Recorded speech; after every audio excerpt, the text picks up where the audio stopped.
Ladies and gentlemen, can I please have your attention? I need all of you to stop what you're doing and listen. Loud, unfiltered, and live nationwide. It's the Alex Strouf Show, presented by Cream City Central. This is the year, even in a first-year system with Mike McCarthy, that Dallas has to win the NFC East. They have to. If Dallas doesn't win the NFC East this year, something is majorly wrong. Want to chime in? Join the live chat on either Facebook or Twitter at Cream City Central. Your comment could be featured on today's show. From the WWSP 90 FM studios in Stevens Point, Wisconsin, here's Alex Strouf. Oh, yeah, I'll fire it up on a Tuesday, July 14th, 2020. This is the Alex Strouf Show, presented by Cream City Central, as always, alongside producer Kyle. I am Alex Strouf. 8778-STROUF is the phone line, also the text line, a feature I didn't realize we had until today. What's next? Are we going to have a messenger bird next, too? Yeah, I mean, we got everything. We're going to have doves flying into the studio with nice little little wrapped up papers, maybe some messages in a bottle I'll pull out of the Pacific Ocean next week. There you go. We are off next week as I will be in San Diego moving my friend and his family out there. So, not much of a vacation. I'm going to be working hard, but I look forward to incredibly warm weather. We're spending a night in somewhere in Arizona, so that's going to be really hot, I bet. But other than that, man, all good. Hope you had a good weekend. Oh, yeah. I did. Had a baby shower for my brother and his girlfriend. I'm gonna be an uncle here next month. So we had the baby shower on Saturday. Woo! That was awesome. But otherwise, all good here. What's new on your end, man? Everything good? Well, I won $20 betting on UFC on Saturday night, so I'll take that as a whatever. Who'd you bet? What was it? Was it like a DraftKings? A buddy and I bet on the entire card, and we have a point system that we use. So I won. So there you go. Good for you. Thank you, Kamaru Usman, for being the most boring fighter next to John Jones. Yeah, there you go. There you go. I did not watch the card, unfortunately, but I heard a lot of good things, man. Fight Island was a success. It was a success, though, right? Yeah, it was good. It was awesome. So it was not outdoors, though, is my understanding. No, it was not. It's an arena that they've used before when they've been in that area, but it's on an island.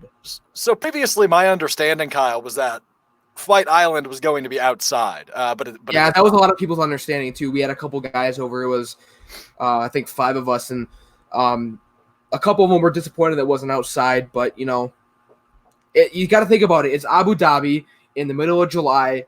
Even though the time difference, it was like 2 a.m. when they started. It's still hot out. Yeah. So I'm glad it was in the climate controlled air conditioning inside their arena that they had. So there you go. We'll see how that works out going forward. But let's waste no more time. Let's get right to today's Twitter question. It's the Strouf Show Twitter question. Yes! Yes! Yes! Chime in on today's topic at Cream City Central on Twitter. So today's Twitter question for the Alex Strouf Show is the following: how much faith do you have that the NBA bubble is going to work, right? So we've already seen, and we'll get into this later this hour, but we've already seen, quarantines, we've seen positive testing. We've seen a lot of other wacky stuff, but like I said, I'll save that for about, 30 minutes from now. But your options on the Twitter question, how much faith do you have that the NBA bubble is going to work? 100% faith, no issues, a couple hiccups, lots of issues, or season stops again. Big lead for a couple hiccups, which makes sense. So there's about 75% faith, it seems like. 56% of you went that direction, and about 15% of you went every other direction. 100% faith, lots of issues, and season stops again. Again, that Twitter poll at Cream City Central on Twitter. If you haven't chimed in already, go ahead and do that. We'll read some of your comments here later in the show on that topic, how much faith you have in the NBA bubble. Now, I want to talk bubbles because obviously, yeah, let's blow some bubbles. But these bubbles that we've seen in this tournament style type reintroduction to sports, almost, if you will, is the biggest topic we've had. Obviously, the NBA bubble now in full force, but the basketball tournament has been in a bubble for quite some time. Now, the basketball tournament, we've talked a lot about it the last few weeks, and the matter of the fact is they are proving that this bubble system works. The basketball tournament kicked off July 4th. The championship is tonight as Marquette's alumni team, the Golden Eagles, will take on Sideline Cancer. Joey Lane will join us in about, 7-8 minutes to discuss that. He is the host of the InsideTBT podcast, formerly an Ohio State Buckeye men's basketball player. So he'll join us to discuss what's making the bubble work. But TBT has had one positive test, and that disqualified a team from the tournament. And that was it. That was it. After multiple negative tests for that player, I don't have his name off the top of my head or written down, but there was one positive test in this whole tournament from July 4th to today. And we're down to the final two teams, and they've executed it perfectly. The basketball tournament has. And it has just proven to us that this bubble system, especially in basketball, works. Basketball is a contact sport. Whether or not you like it, it is. There's not as much contact as football, but there's still contact. So to see that there was a bubble system in place there in the Glass City out in Ohio, that this is just working for TBT. Now, let's jump into tonight. So Marquette, who was the 4 seed, really the Golden Eagles is what they're called. They were the 4 seed heading into the tournament. They have made it to the championship game for the second year in a row. And they're looking for the first championship win. $1 million to the winner here in this 2020 TBT tournament.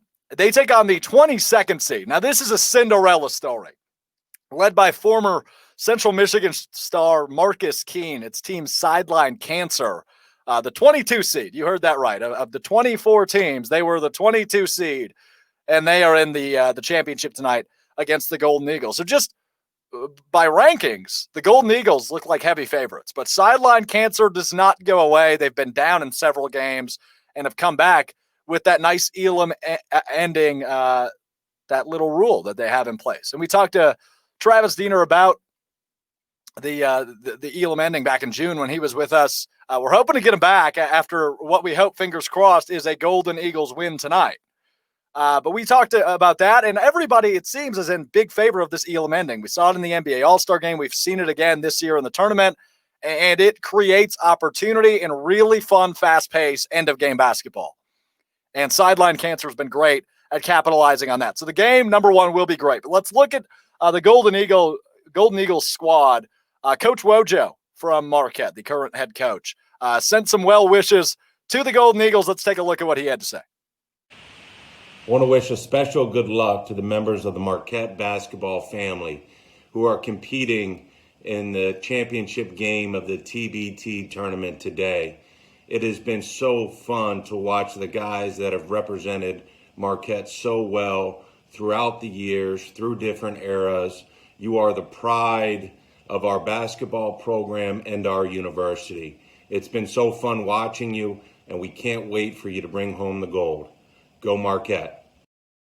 So the Golden Eagles get the well wish from Coach. That's a good approval to get, a stamp of approval, a sending of well wishes from Coach Woj. You love to see that. Now, what I love to see even more, folks, is the aforementioned Travis Diener. He joined us on June 2nd, which was actually our first show on this platform.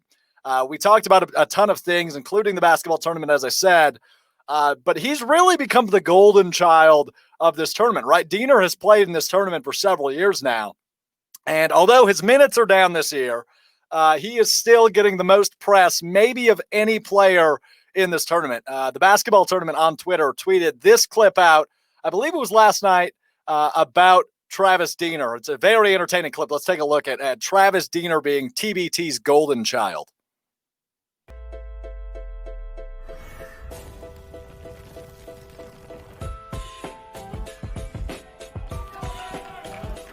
For 2 weeks during the heart of summer when, naturally for basketball players, this is the off season, was a decision I was, contemplating. And I was on the golf course playing pretty well. The roster came out and I saw that he wasn't on there. Instantly I put on Twitter like, hey, this is not it.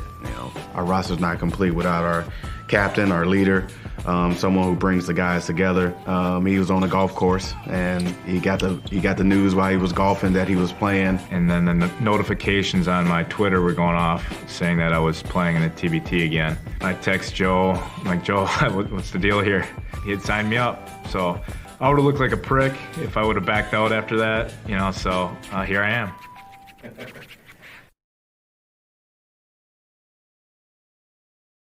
I would have looked like a prick had I backed out after that. I would have looked like a prick if I backed out after that. Travis Diener from downtown. And must I remind you what his Wikipedia page to this day still says. Last year in the semifinal of TBT, was wearing cowboy boots, drunk on 12 cans of White Claw, and hit a game-winning Elam-ending three-pointer. While the cowboy boots and drunk on White Claws was not true, it still remains on his Wikipedia page. Very entertaining stuff from Travis Diener as the Golden Eagles prepare to take on Sideline Cancer tonight in the $1 million winner-take-all championship of the basketball tournament. We go to the phone lines now, where we are joined by the host of InsideTBT, a former Ohio State Buckeye. He was the towel guy, and we'll talk to him about that a little bit as well. It is Mr. Joey Lane joining us here on the Alex Strouf Show. Joey, how is everything, my friend? Happy Championship Tuesday to you.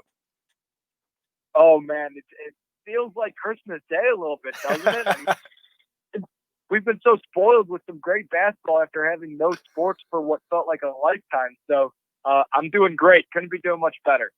Well, Joey, really appreciate you taking a few minutes to chat with us about the basketball tournament. And that's going to be my first question for you. Obviously, with this no sports aura going on the last few months, TBT has not only had the opportunity, but capitalized on the opportunity to gain a lot of attention and viewership over the last 2 weeks. What have you taken away from this particular basketball tournament?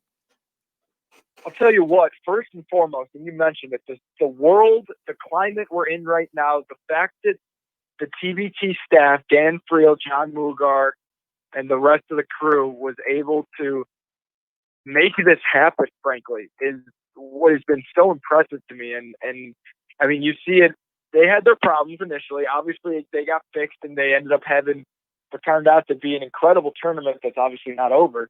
But, I mean, just they had so many expectations to live up to because they were the first sporting event that people would be watching on TV, and not only on TV, on ESPN. So, it was pretty amazing and remarkable that it went just as swimmingly as it did, and obviously I'm super, super happy about it. And Joey, you've been involved with both this one and last year's, correct? So what's the big difference outside of the obvious? You're not there, but how different has this been in comparison to last year's tournament? Just no gimme games, no blowouts. I mean, yes, there are blowouts because it's still basketball, but no gimme games, no games where you know what team's going to win. And that's not a knock at the other 40 or so teams that are typically in the basketball tournament. But I mean, the fact that we saw in the first round, I'm going to talk about my Buckeyes. The fact that we saw Carmen's Crew versus the House of Pain team, those might have been, they could have been two of the best teams in the tournament playing in Carmen's Crew's first game, So that just furthers my point that, every single team had a chance to win the tournament, which that doesn't happen if there's 64 teams. So, it's the main difference. Obviously, smaller field and there's no fans and there's some crazy differences. But the pure basketball difference is that there's just no gimme games.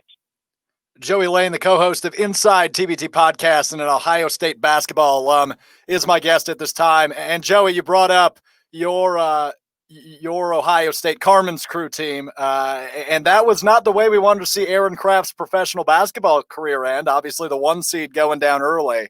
What'd you see? What'd you hear from Aaron after his last professional game?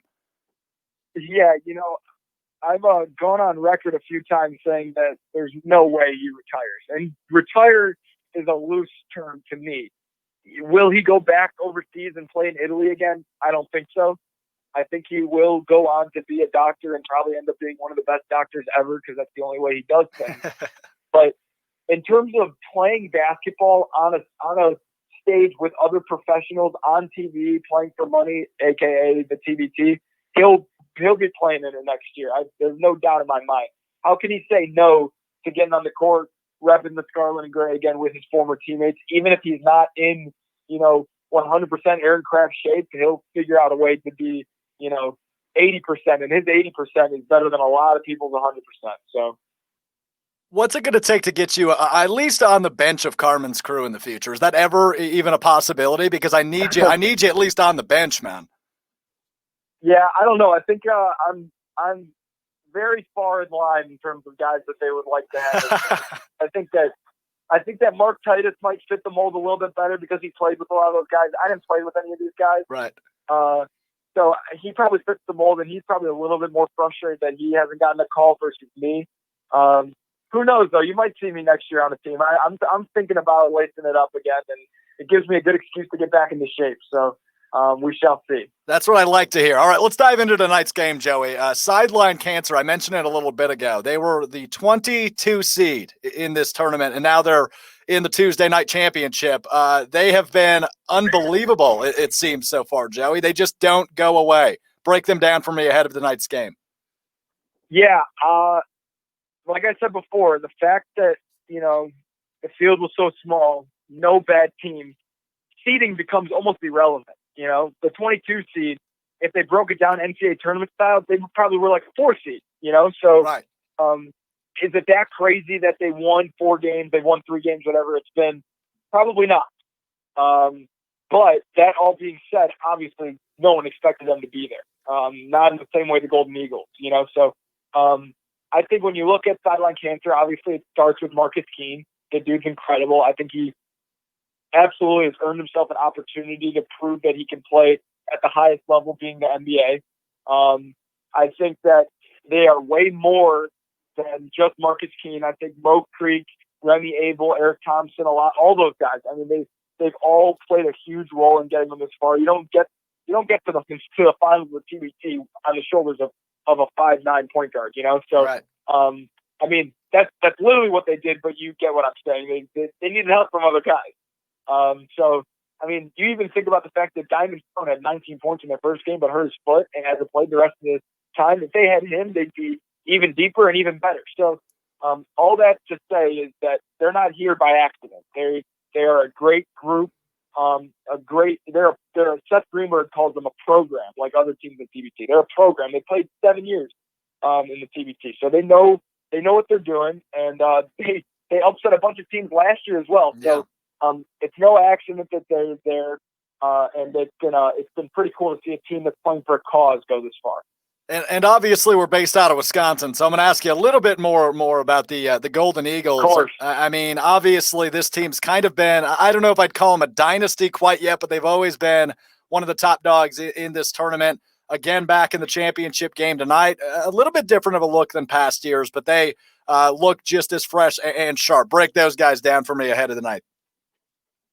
Yeah, I think, with the Golden Eagles, it starts and ends with a 3-point line. You could talk about DJO, you could talk about, Dwight Bikes, and the rest of their guards. But to me, I mean, Jameel Wilson is the most underrated player in the entire tournament. Yeah. I mean, he's got something like 7 career Elam ending winners, and he 100% leads TBT history in 3-pointers made. So when we're talking about the 3-point line, you're going to talk about guards, but to me, Jameel Wilson is just the unsung hero where every time he shoots it, I think it's going in. But in terms of how they win the championship tonight is number one, they've got to make threes. I think that both the teams shoot such a high percentage of their shot from behind the arc that, if the Golden Eagles stay on their, path and on the roll that they've been on shooting the basketball, I think that they'll be really, really hard to beat. I also think that they're much deeper. So they got to use that to their advantage, whether that's, subbing guys in frequently or playing pressure defense or running up and down the court as much as they can. Just use it to their advantage because, as I said before, without Diamond Stone, sideline cancer becomes a little bit thinner just in general with their roster. So I'm really excited for this game because I think Golden Eagles on paper, they're way more well known by the TBT world and everything. I think on paper they're probably a better team, but sideline cancer hasn't been the better team on paper in any of their games. So they're just fine with that. Yeah, they appreciate that underdog factor. I'm not going to ask you your prediction quite yet. I will later, but not yet. I want to ask you about Travis Diener. You probably heard me talking about him just a little bit before we brought you on, but it seems he's kind of become the golden child of TBT, at least this year. What does he mean to this tournament and its success?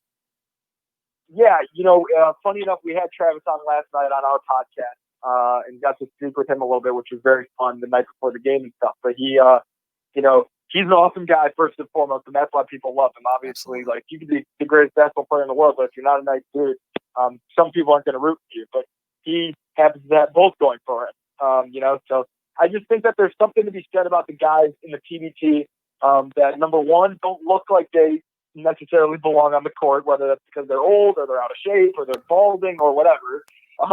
There's something to be said about that crop of guys that the TBT always has. But then also, when you're a fan favorite in college, you're going to be a fan favorite for the rest of your life, Yeah. So I just think that he exudes that energy that people just, enjoy to watch him, and he's hard to not root for.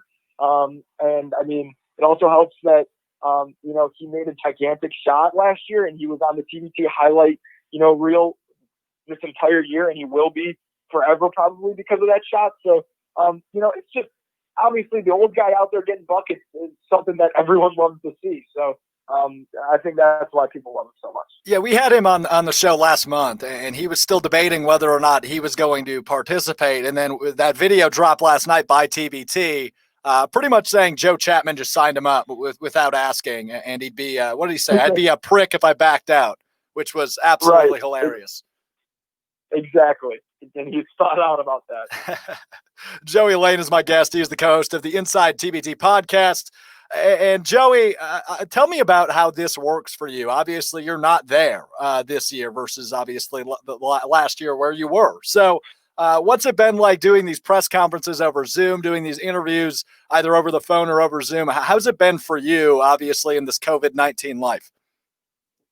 It is funny because they told us, like, hey, you guys can come and quarantine, be our guest. You just got to come, a week early or whatever, like everyone else. Yeah.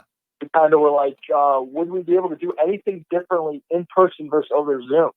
And they said, no, not really. And then we said, well, we, this Inside TBT is not my full-time job. So it would have been a little hard to dedicate my life to quarantining in the TBT and stuff. So it was a perfect storm, honestly, the fact that we were able to do it over Zoom. Granted, I am in Columbus. I'm down the street from where they're staying, which is kind of funny. Yeah, I mean, the Zoom element has made it so great for us because we can just pump out so much content. Like in the weeks leading up to the tournament, we interviewed someone from almost all the 24 teams within 3 weeks. So, I mean, that wouldn't have been possible if we were trying to do them in person. Obviously, but since we were doing them over video, we were able to just about interview whoever, would respond to our text. So that kind of made it great. And then the fact that the press conference we're able to get nuggets that we could release right away afterwards has just made it really, really easy, especially for my co-host Andrew, who does all the editing, and he's the producer. He's the brains behind the operation. It makes it pretty easy for him because he's on his computer. It's all on his computer. He's recording, and then he can just click his couple buttons and send it out to the world within minutes after. Whereas if we're in person, we got our mics and our headset, and we're in a different recording device. And I mean, obviously, the drill. So right. It's kind of simplified everything, even though, the being in person takes every interview to another level. But the element of Zoom and FaceTiming and being able to see their face has made it pretty easy, honestly. It's been way better than I anticipated, that's for sure. Yeah, and I want to ask again about those press conferences, because if I'm not mistaken, it's just you and your co-host Andrew, right? It's just you two, and then the two players and the coach after every game. Is that correct? Yeah. So basically, what happens is Jake Pavarsky over at TBT will send us a text and say, "Hey, who do you guys think should do media after?" And we'll say, DJO and Dwight Bikes. And he goes, "Great, I agree." So he grabs those guys, grabs coach, they bring them in, and the Marquette media will ask them a bunch of questions. And then once they're done asking those questions over Zoom, we'll pop into the Zoom lobby, and then we're projected on like a TV for them to see us and hear us. And we take about 5 minutes of their time to ask them some goofy questions, and keep the mood light. So that's kind of great stuff. Our job is to not necessarily ask them, what the defensive concepts were going to the game. It was more of who's the best Monopoly player on the team. No, there you go. So, yeah. So that's kind of where we come in right at the end. I like it. I like it a lot. So between you and Andrew, then I got to ask who's the better Monopoly player? That's a great question. Me and Andrew have to play Monopoly together. I will say the only competition that we've really done together, I'm actually looking at the trophy. We were in a Metro by T-Mobile Media Jam shootout over All-Star Weekend because it was in Chicago. Yeah. Somehow we got invited as members of the media to go do it. It was Ryan Russillo's thing, which was pretty cool. And we won.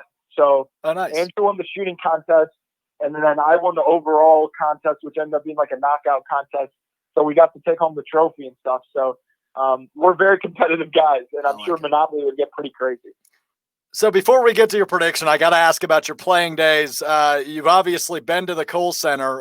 What's the atmosphere like in Madison versus other places as a college basketball player, Joey?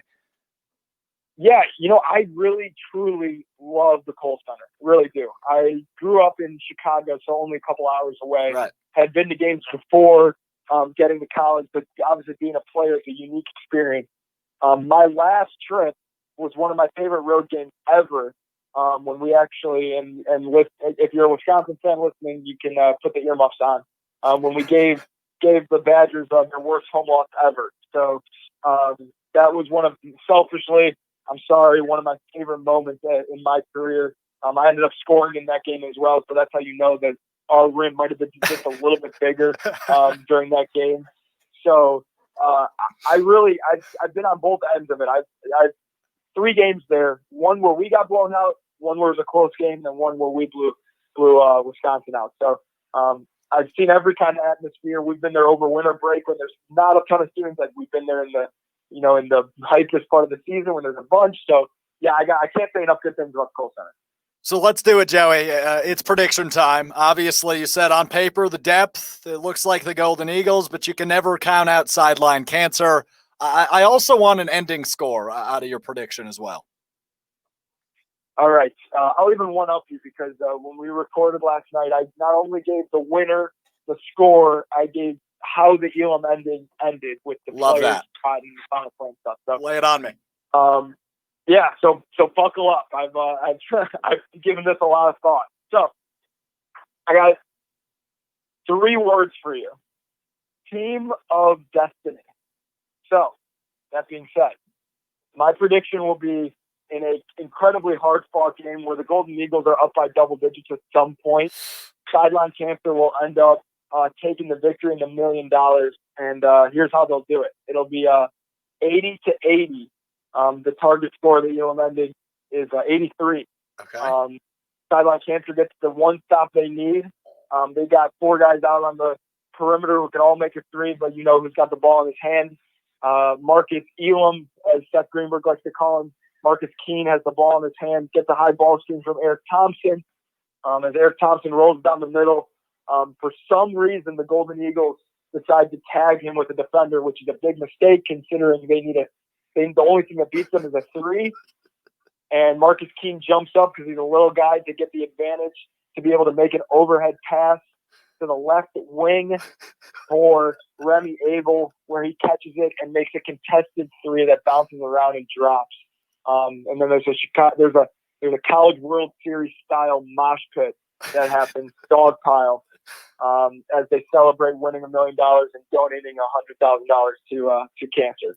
And it's going to be reminiscent of the Kawhi Leonard shot against Philly last year. Is that what you're telling me? It's going to bounce a few times? You know what? I don't think that's replicable, but it might be similar. I'm thinking more of front rim, backboard in it. Maybe. Okay. You know, like gives you enough time to think that it might not go in.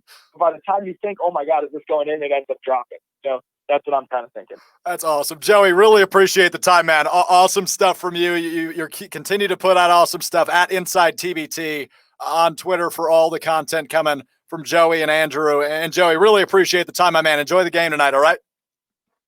Absolutely. Thanks for having me. This was a blast. And, yeah, you enjoy the game tonight, too. I think we're in for an instant classic. I really, really hope so. I'm going to drink a few beers and probably eat some potato chips and watch it go down. Hey, sounds pretty good. I'll be joining you. Awesome. All right. That's Joey Lane, the co-host of the InsideTBT podcast, as well as an Ohio State basketball alum, joining us here on the Alex Strouf Show. Man, oh man, was that an in-depth prediction for tonight. While I don't love his prediction, I love the complexity of it. I mean, I've never heard a prediction to the end of any game quite that elaborate. So appreciate the insight and the time from Joey Lane at JoeySmoke14 on Twitter for him. We are going to take our first time out on the other side. We're talking the bubble, but the NBA bubble. That's on the other side. This is the Alex Strouf Show. The Bucks open against the Celtics on July 31st. I am recording this on June 30th, so that is 1 month away. That 1 month can't come here quick enough. I'm sure we are all excited to tune into ESPN on July 31st and watch the Bucks take on the Celtics. The Celtics are a much different team than the one the Bucks met in the playoffs last season. No Kyrie Irving, no Al Horford. You add Kemba Walker, you increase the roles of Jaylen Brown, Jason Tatum, and you're looking at a really talented team here. But they are pretty young. They're going to ask Jaylen Brown, Jason Tatum to make some really big plays and contribute in these 8 games. And I think that ultimately is going to hurt them in this restarted season, at least at the beginning. So I'm not sure really how these young guys are going to handle those changes. So I do like the Bucks to come out very focused and get the win over the Celtics on July 31st in Game 1. Game 2, the Bucks, another formidable opponent, will take on the Houston Rockets. The Bucks have had the Rockets' number the past few years, winning the past 3 matchups. Coach Bud has employed a very unique strategy against James Harden, forcing him to his left, kind of shading, with the defender, really taking away that right. It looks kind of odd as you're watching on TV, and if you're not really sure what's going on, you might be really confused. But that is the strategy. Just sit on his right side, make him go left. That takes away his patented step-back jumper, which really gives him fits. And has caused a lot of problems. The Bucks have gotten the win the last 3 games. I think they will make it 4 in a row against the Rockets, getting the win, moving to 2-0 in Orlando. Small Ball, Milwaukee Bucks Micro Podcast, presented by Cream City Central. Download wherever you get your podcasts.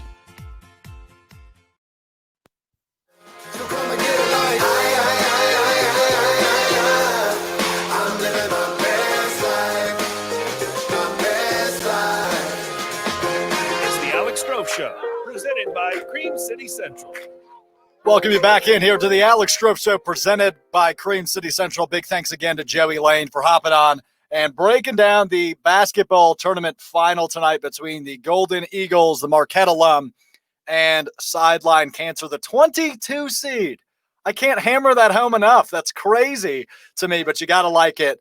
So that was a really fun conversation with Joey. So big thanks to him once again. But now I want to stick with basketball, but I want to go over to the NBA. Obviously, we've all heard about the NBA bubble, the NBA restart coming on July 31st. Obviously, scrimmages happening the week before that. The big headline from the weekend, though, Russell Westbrook has tested positive for COVID-19. My favorite NBA player down in Houston. Him and James Harden have yet to arrive to the bubble. Obviously, the 1-2 punch for Houston, looking to make some impact here in the NBA playoffs as we get close. But it looks like Westbrook will be healthy and able to rejoin the team next week sometime. So that is good news out of the NBA restart and the NBA bubble.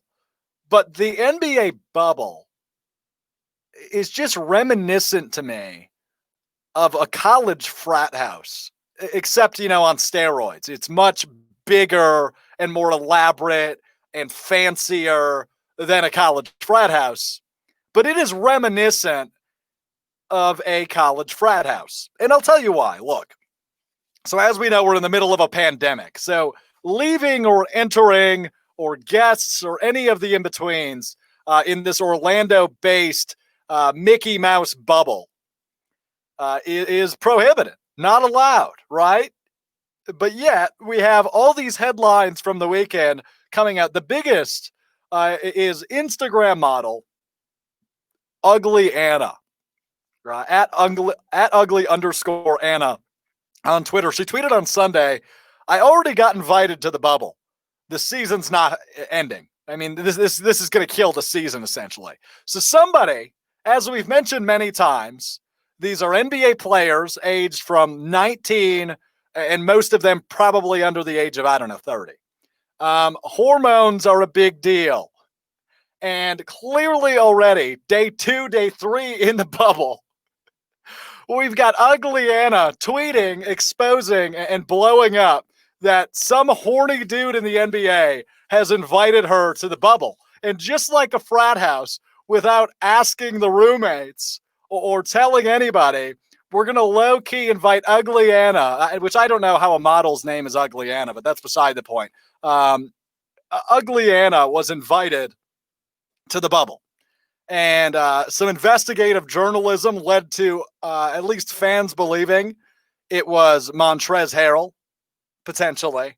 But this tweet blew up. So that was the first big incident. And on Saturday, we had Kelly Oubre looking out for his brothers in the bubble, right? He tweeted out, "Just so you know, guys, Postmates is delivering food." Because we've heard a lot of complaints about the NBA food. A lot of complaints, even though it is better than I eat on a regular basis.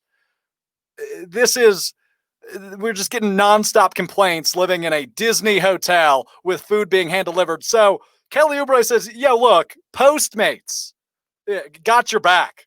So the Kings' Richaun Holmes, you can't make this stuff up. Richaun Holmes is being essentially sentenced to a 2-week no friends, no leaving your room.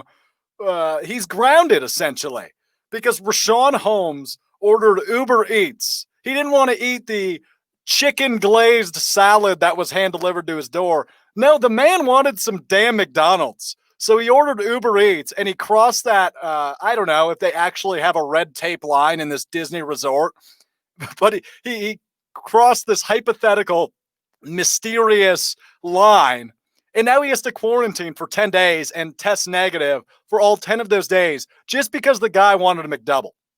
Just because he said he ordered Uber Eats, he went to get his food, and now that's breaking a rule. So he's been sentenced to the corner room and say, "Hey, stay there. Stay put, Richaun."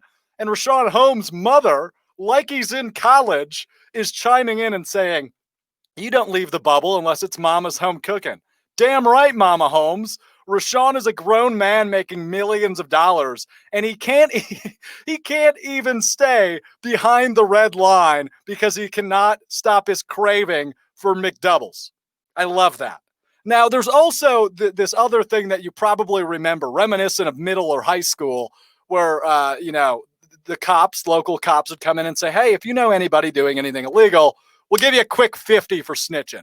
Give you $50 if you tell us which kid is hiding weed in his locker. And now there's a snitch line. That's literally what it's been dubbed in the NBA, the snitch line. And as of yesterday, Chris Haynes of Yahoo Sports reported it hasn't been utilized, yet.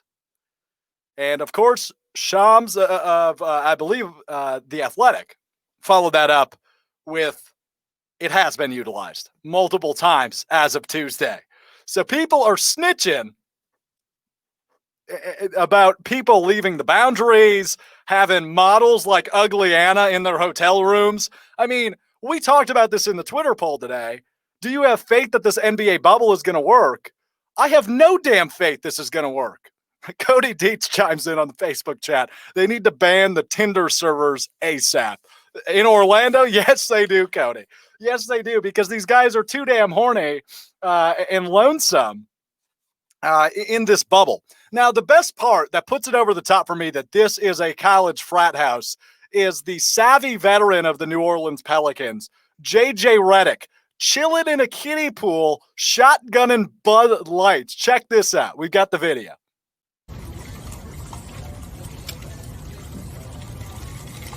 Oh, that's the one. That's the one. That's the one.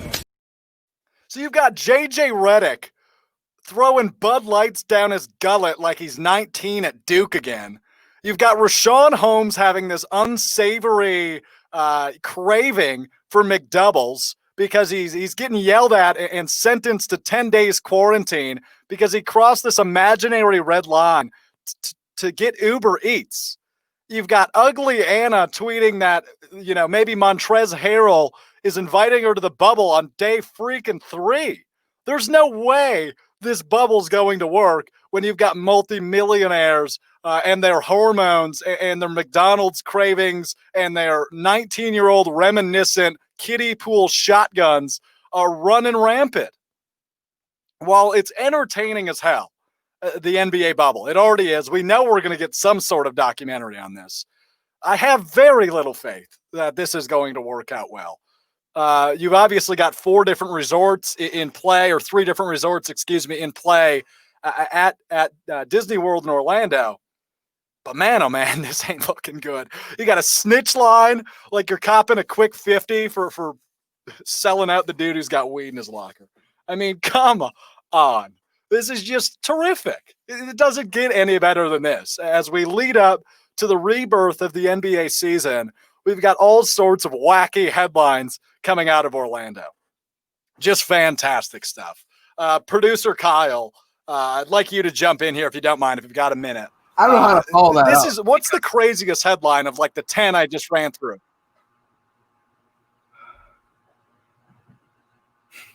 Did I lose it? Which one's the craziest? I don't know. Think the craziest is? Because they're all equally insane.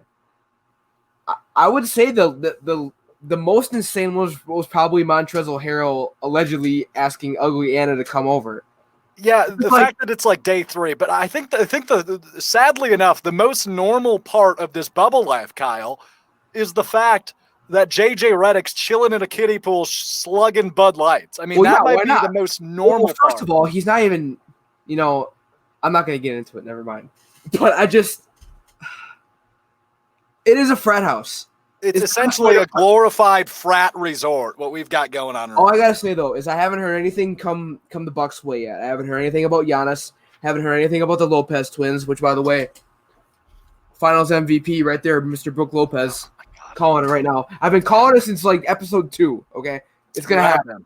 If it happens, I will give you my life savings. But nonetheless, let's run through these one more time. Just these a bunch of headlines that we've had. So we have Rashawn Holmes getting outcasted, if you will, for ordering Uber Eats and crossing this imaginary red line. We've got the snitch line. A quick 50 line for anybody breaking the rules. I'm very interested to see what happens of this. Obviously, Shams reported this just before he went on the air. So we'll see if anything comes to light of this snitch line. We've got Ugly Anna getting invited by Sunday to the bubble. I don't even know who Ugly Anna is, to be completely honest. See, I didn't either, but it looks like she's just like a model. She likes to show herself off a little bit on Twitter and Instagram. Good-looking lady, not ugly like her name suggests. And I understand why somebody would invite her. But nonetheless, we've got that going on. We've got JJ Redick, as mentioned, Shotgun and Bud Lights. I mean, it is just all over the place. It is a zoo in Orlando. And it is just, it reminds me of if you walk down Mifflin Street in Madison during the month of May. Like, it is just unbelievable what the hell's going on in Orlando and what the NBA has put together and thinks it's a good idea. So far, so good. But once this snitch line comes to life, we're 2 weeks in without seeing our significant other. It's going to get wackier than it already has, right? I talked about at the beginning of the show, about an hour ago now, how the basketball tournament, which the championship, it caps off tonight, has really made this bubble thing work, right? They're kicking their teams out as soon as they're eliminated. Their players are testing negative. They've only had one player test positive, and that team was automatically disqualified. And now we look at the NBA, the professional standard of this league, right? Winner take all for the team in TBT for $1 million. Every guy in that bubble's making at least that in the NBA, or just about that in the NBA. And they're going to blow it. It's unbelievable. It's just hilarious. It's comedy in front of our eyes as we lead up to this restart of the association. It is the most entertaining thing. Kyle, one more time. Let's see JJ Redick pounding that Bud Light.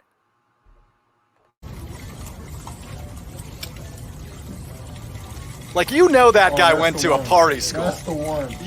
That guy went to, I wonder assume who's in the background. Like, who's saying that's the one? Like, oh, hold on. First of all, he says that's the one. How many times did they try? Yeah, how many times did they? You think he threw up in that kiddie pool after 4 attempts, or what went down there? I would hope he didn't throw up in the kiddie pool.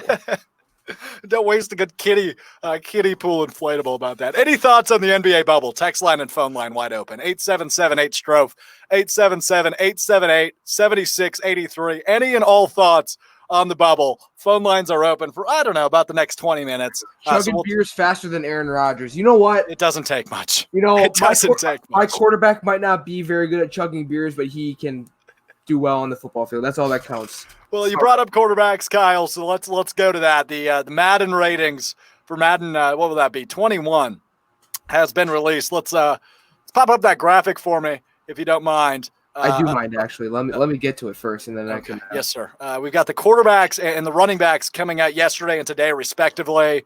And here's what it looks like, the top 10 for both. So Mahomes, Wilson, Jackson, Breeze, Brady are top 5 in quarterbacks. 6 through 10 is Rodgers, Ryan, Watson, Prescott, and Wentz. We'll get to the numbers in a second. Running backs top 5, McCaffrey, Henry, Chubb, Elliott, and Barkley.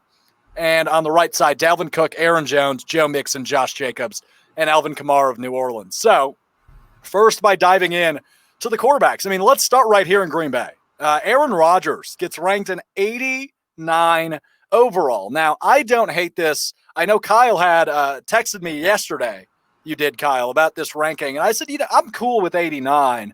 I have other complaints on the list, but I'm good with Rodgers at 89 overall. I'm not, because I just, I know for the longest time he had been a 90 overall or higher. I understand he's on the backside of his career, but what really got me is Tom Brady being 90 and Aaron Rodgers being 89. Yeah, see, that's one of my concerns. I'm good. Like I said, I'm good with Rodgers at 89, but Tom Brady at 90 is interesting to me. And I guess we are arguing over one overall point, and we're also arguing over a video game. However, Madden ratings have historically, at least in my opinion, have been fairly accurate of what's been going on in the current scape of the NFL. And I know. A couple weeks ago, we had talked about our top 5, or not we, but you had talked about your top 5 quarterbacks. And I noticed that Dak Prescott is not at number 5. So I want you to comment on that quick for me. So, no, I don't think he deserves to be, right? They update the rankings throughout the season. I'm good with an 84 overall for him. I was going to ask you about the guy underneath him technically on this list. Carson Wentz also an 84 overall. Is that fair or foul? Just about the same as Dak. Yeah, I guess because, the way I compare these guys is I compare them like I just compared Rodgers and Brady. I compare them to each other. Also, throw Drew Brees in there, too. I think Drew Brees, Tom Brady, Aaron Rodgers, the best guy out of the three is Aaron Rodgers. But obviously we're talking about Prescott and Wentz now. I would think that those guys are roughly equal. So, I mean, I'm okay with the 84 overall. That seems a little low to me, though. But Watson's at 86. So I guess I'm not in the video game creating business for a reason. I think the 2-point separation between Watson and Prescott is not accurate, though. Watson should be probably more near that, 88, 89 range. I think Rodgers is probably a borderline 90. Matt Ryan at 87, I'm good with. I think Tom Brady should get taken down a little bit. I think an 88, 87. Yeah. Yeah, I think that'd be a fair range. All right, let's jump over to the running backs here, Kyle, quick. So there has been an update to this list already, if I'm not mistaken, right? Saquon Barkley got bumped up to a 94, right? No, he was an 89, and Twitter lost their collective marbles because and rightfully he was an 89. Now he got bumped up to a 91. So this is the updated graphic from ESPN. So that is Nick Chubb. Nick Chubb better than Ezekiel Elliott. What are these guys smoking? I mean, seriously. I know Nick Chubb had a great season in Cleveland last year. They're the same overall, so I wouldn't necessarily put them, put Nick Chubb greater than Elliott because they're the same overall here. Yeah. Is that what you're talking about? Well, I guess there's probably some sort of tiebreaker that works its way into this, Kyle. But looking at Elliott, I don't think he's the fourth best back in football. I don't think he deserves the fourth best rating. I mean, that guy's consistently been the top running back in football the last, 3-4 years, however long he's been in the league now. I think he should be number 2. I think he should be like a 95, 96. I mean, Elliott's that good. It's so hard to say because, at one point, I think Elliott could have been the best running back in the NFL. I still think he's top 5. I mean, he's one of the most talented running backs in the league. I wouldn't put him. I'd like him at 4 or 5. I really do. Okay. I don't think he's as good as Dalvin Cook, or I think Dalvin Cook isn't as good as Zeke Elliott. I don't think Aaron Jones is at that level yet. I certainly don't think Mixon, Jacobs, or Kamara are at that level. So, I mean, I wouldn't put him top 3, but I like him at number 4 or 5. You can kind of interchange between the two. I do think Saquon should be higher. Maybe put Saquon at 4, Zeke at 5, or even bring down Chubb and put Saquon at 3, Zeke at 4, and then Chubb at 5. That's kind of where I would go. Aaron Jones and Dalvin Cook, I think, are almost equal in talent. I know a lot of Packers fans argue that he's better. Vikings fans obviously argue that Cook is better. I think those guys are almost equal in terms of talent. So, Jones at 90 is good. I mean, obviously we had the ESPN Get Up compiled voting list of the top 10 running backs in the league last week, where Aaron Jones didn't make the cut. He's at number 7 in the Madden 21 rankings. I'm good with that. I think that's a good number, and he's above the guys he probably should be. Kamara is a question mark, but Jacobs and Mixon, I think, both fall underneath Aaron Jones there. So I'm good with Aaron Jones. 90 overall was surprising to me, but 7th ranked running back is right where he belongs. He's aside from David Bakhtiari, he's the highest rated offensive player for the Packers. Aaron Jones is. Yeah. So I want to bring up this comment here from Cody, who's been very active in our Facebook chat today. Obviously, I appreciate it, Cody. True Packers fans. If the Saints offered Alvin Kamara, Alvin Kamara for Aaron Jones, would you take it? Absolutely not. Well, they're both on contract years, so it wouldn't make any sense. That trade wouldn't happen. Okay, if you're looking at both guys get extended, and then do it? No, I mean, still no. I wouldn't do it. I mean, Alvin Kamara is a very talented guy. Alvin Kamara is going to be pricier than Aaron Jones, right? They are both on contract years, so it's worth discussing a little bit. But Kamara's price tag is going to be higher than Jones, we imagine, right? I would think so. Yeah, I mean, he led the league in running back receptions last year. Maybe he was second, but I know he was top second behind McCaffrey. But I think you're right. McCaffrey's blowing it away. So I mean, he's on a whole nother playing field. Yeah. And we talk a lot about, is Aaron Jones worth Christian McCaffrey money? The answer is no. The Packers don't have it. But where does Aaron Jones fit in? Obviously, on this big contract year, I don't think the Packers are going to pay him. But we'll see. We will see. And Matt Fralick chimes in. I play Madden. Yes, he does. Matt is very good at Madden, in fact, is what I've heard. He beat who'd he beat? Aaron Nagler. I think he gave Nagler. Oh man, that's like he gave Aaron Nagler. That's a big deal. Nagler's pretty good at Madden. I played Madden. What's the new one? 20. Yeah. With my girlfriend's brother over the weekend. I got smacked. I do not play Madden quite to the level that Matt Freilich does. I mean, I got smacked, and I had the NFC Pro Bowl squad or AFC Pro Bowl squad. Oh wow! I had Mahomes. Who'd your opponent have? Now this is the NFC Pro Bowl squad. Okay, well I was gonna say, I mean that's understandable. If he had like the Browns or the Dolphins or something, I would have laughed. Right, and then I got smacked. Oh, that'd be even worse, man. That'd be just embarrassing. No, I mean I held my own. I guess a little bit. I lost by 2 or 3 scores, but it was. I don't play Madden in all capital letters quite like our friend Matt Freilich. So I guess final takeaways from these ratings: Mahomes 99, good with that. Oh yeah. Wilson 97. Sure. Yeah. Okay. I'm not going to argue with that. And then Jackson 94 was an interesting one to me. I'm really okay with this. I think that's a perfect number. I thought that with Jackson being on the cover, I would have felt. Usually they give like a little bit of a uptick for the guy who's on the cover. I don't know if that's just for like promotional purposes or whatever kind of marketing reasoning that they have behind that. Here, I'm going to pull up the graphic again so everybody can see it. I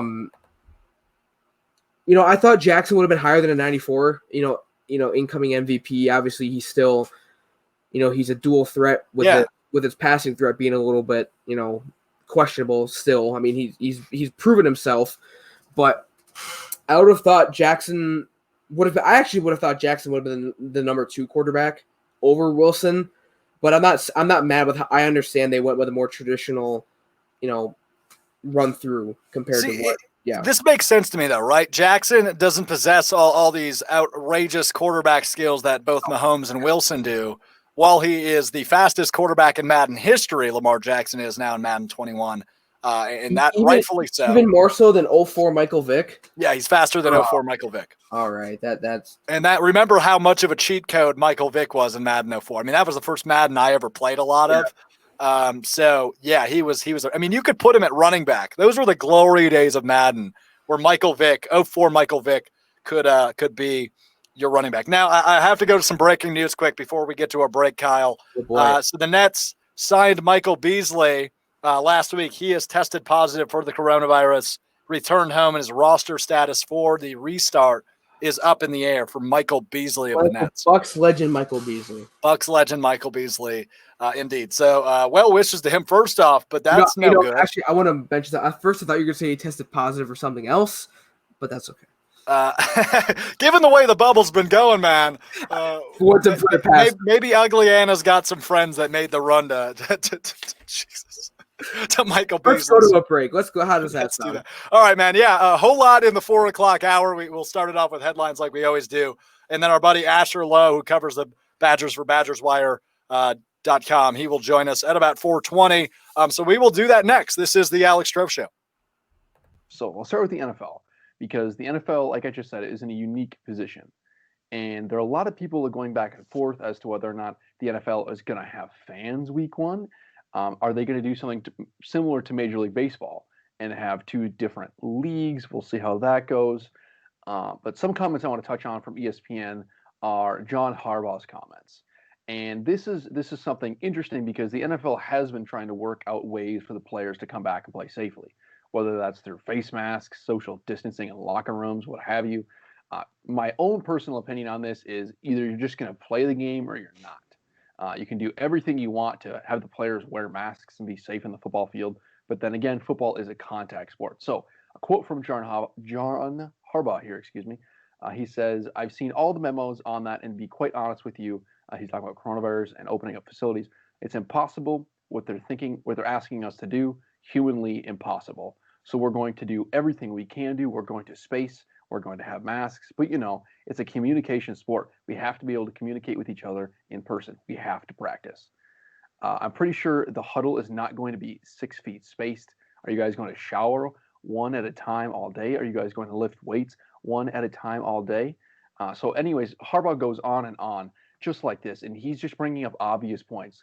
And to go back to my original point, I believe that they're either going to play the game and just kind of roll with it without such incredible restrictions, or they should just not, because it's either going to be one or the other. The Lambeau Lead, Cream City Central's official Packers podcast. Download wherever you get your podcasts. And we finally have baseball back. Baseball's back. It's back, and I would like to say better than ever, but that's to be determined. Well, who knows? Maybe this might be fun. This will be a fun season. I have no doubt about that. It's going to be interesting to see how it plays out, but I'm just excited for, just that Rob Manfred finally came to his senses and gave us a season. Yeah, gave the people something they want. Did something right. So the details came out. It's going to be a 60-game season, which I honestly think benefits the Brewers. What is it? 10 games against each division opponent. I'm assuming 5 home, 5 away. And then the remaining games are going to be against, for the Brewers at least, it'll be against the AL Central opponents. Yeah, and I believe it'll be 4 per team, because then that'll equal the remaining 20. Yeah, so honestly, do you agree with me that the Brewers benefit from a shorter season? It's interesting that you say that, because one of the first things when I started to think about a shorter season was how the Brewers are going to be able to use their pitching staff. And I'm really intrigued on what Craig Counsell is going to come up with every day for how he's going to utilize this staff. I'm just really excited about kind of the strategy that we can play into that. Also, the DH. That's huge. That extends a lot of people's careers, especially in the NL. So a lot of good things could really come out of this for sure. Bernie's Bums, the official Brewers podcast of CreamCityCentral.com. Download wherever you get your podcasts today.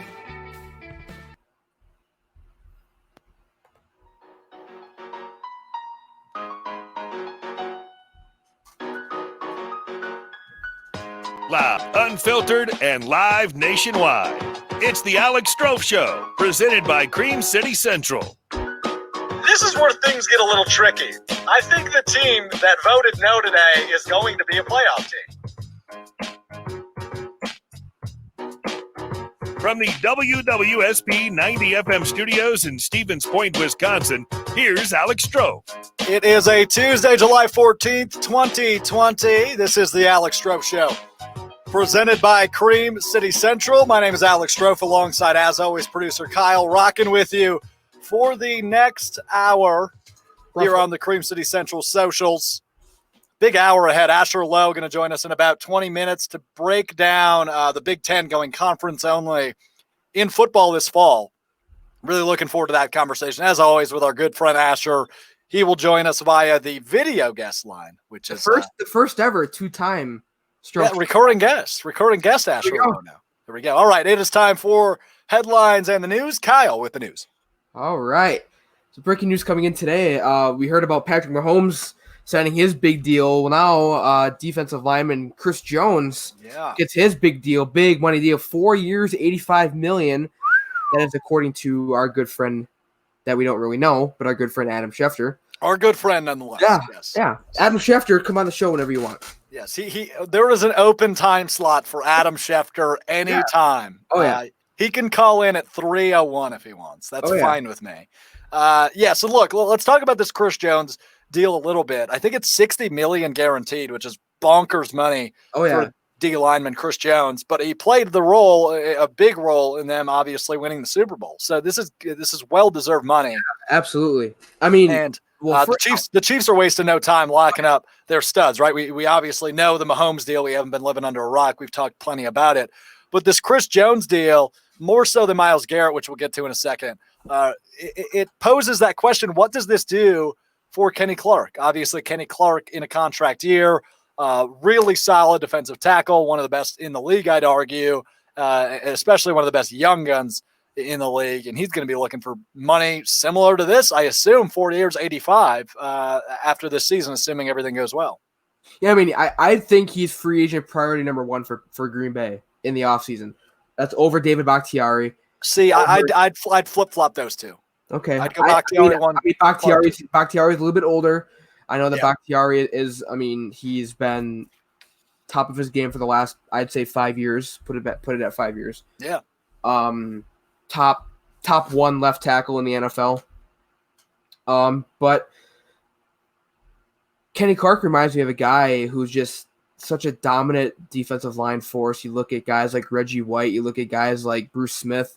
I know they kind of play a little bit different position, those guys being edge guys and Kenny Clark being more of a defensive tackle, but Kenny Clark is just a monster. And we saw him blossom a couple years ago. He's still very young. He was very young coming out of college. He was only, I think, 20 years old when he was drafted. And he blossomed late last season again. Yeah. And he was dominant over the last month and into January. I think he's free agent priority number one, even over David Bakhtiari, just because of the age. So I think this was an accident, but you just said Bruce Smith. So I'm gonna kind of go a different direction here. Hold on a second. Why do you think that was an accident? Are you referring to the Hall of Famer Bruce Smith? Well, I also referred to the Hall of Famer Reggie White. So yeah. Oh yeah. Okay. Then it wasn't an accident. Did you see the clip of Bruce Smith on Family Feud? I did.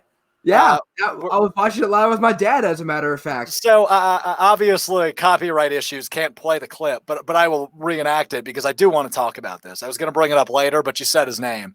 So he's on Family Feud, and Bruce Smith was asked by Steve Harvey on Celebrity Family Feud in the bonus round, if Captain Hook had to change the hook on his hand to anything, what would it be? Smith was the second teammate to go. Whoever went before him said hammer, so he said hammer, and then instead of hammer, he said penis. And Bruce Smith, what the hell was he thinking when he thought that if you could replace Captain Hook's hook hand with any tool, what would it be? And he went with penis. He went with penis, Kyle. He went with penis. What effect is that going to do? That seems unhealthy, unsanitary. What kind of answer is that on the Family Feud? Is this a family program? I mean, lost for words. I don't know what to say because lost for words. I've watched a lot of Family Feud. Family Feud is probably my favorite game show on the air. Yeah. And whenever a question, comes up where it gets an answer, an inappropriate answer like that, I think Steve Harvey's reactions are even better than the person actually answering the question. Oh, yeah. He said, what the bleep did he just say? Because he swore in it. I mean, it's on broadcast ABC. Yeah. They didn't air it. I believe it was pre-recorded anyways. Right. Yeah. Had to have been. There was a crowd. Had to have been. Yes. But I was watching it with my dad, and we were just. Was that the episode Aaron Jones was on? Yeah, this was Sunday night. Gotcha. And we were just, flabbergasted is the word I can think of. But yeah. Anyway, all right, good sidetrack. Let's continue on. So the Myles Garrett deal. Chris Jones signs a 4-year, $85 million deal. Yeah. Myles Garrett comes on a little bit later. This is our according to our very good friend Ian Rappaport, who's also on the show whenever he wants to be. Also a good friend of ours, yes. 5 years, $125 million. So I want to point out, Myles Garrett was reinstated back in the league in February. So I was actually going to ask you this. He was reinstated? He was, yes. Okay. He was reinstated back in February. I know February seems like a distant eon. That was a year ago, right? That was a year ago.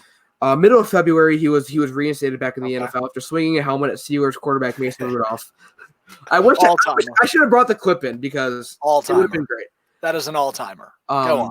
After allegedly, we're not going to get into that, but I just find it intriguing that a man who was, banned from the league for, X amount of time, 6 months or whatever, comes back and gets $125 million. His play speaks for itself, right? He's a first overall pick. He's been solid for the Browns ever since he's been drafted back in 17. Yeah. This is deserved money, $25 a year.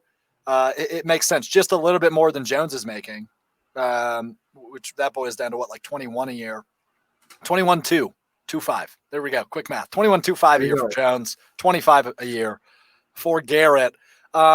It makes sense. I didn't even realize he was reinstated. It's literally on my notes, but yeah. The notes I wrote, you're welcome. The note you wrote, yes. But yes, good stuff. It makes sense.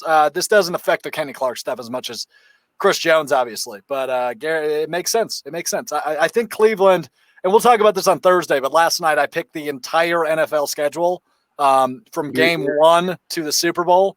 Absolutely insane. I know. It was a lot of fun. You have a lot of time on your hands. It actually didn't take that long. It only took about an hour. Is that a long time? I wish I had an hour just to throw away like that. It was at like 11 at night. You don't have an hour to throw away? Now that I think about it. It sounds like a good idea.